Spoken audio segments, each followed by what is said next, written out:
Operasyon ng Prime Water Infrastructure Corporation sinuspinde ng lokal na pamahalaan ng City of San Fernando, Pampanga. Ang detalye sa report ni Jubel Fernandez. November 17 na magbaba ng executive order ang alkalde ng City of San Fernando sa Pampanga upang suspendihin ang operasyon ng Prime Water Infrastructure Corporation. Ginawa po natin ito upang protektahan ang pangangailangan ng bawat Fernandino para sa sapat, malinis at maaasahang tubig. Ang suspension order ay bunsod ng umunay paulit-ulit na performance issues, mga reklamong hindi natutugunan at mga serbisyong hindi raw natupad ng Prime Water. Hinimok ng lokal na pamahalaan ang Prime Water na pakinggan ang panawagan ng mga Fernandino at makipagtulungan sa maayos at mapayapang transition ng operasyon pabalik sa City of San Fernando Water District.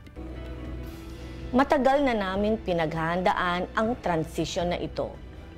At matagal ko na rin silang personal na kinakausap upang masiguro na handa sila at handa tayo sa anumang sitwasyon. At sa mga opisyal at kawani ng Prime Water, taus-puso kaming humihiling ng inyong kooperasyon. Sa official statement na inilabas ng Prime Water sa kanilang social media account, kinikilala at iginagalang ng pamunuan ang executive order para sa kapakanan ng mga consumer.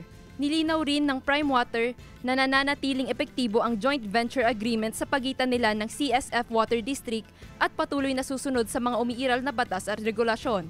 Nakikipag-ugnayan ang CSFWD sa city government para sa turnover. Hinimok ng otoridad ang mga residente na manatiling kalmado at patuloy na subaybayan ang magiging anunsyo habang nagpapatuloy ang transition. Jewel Fernandez, One North Central Luzon.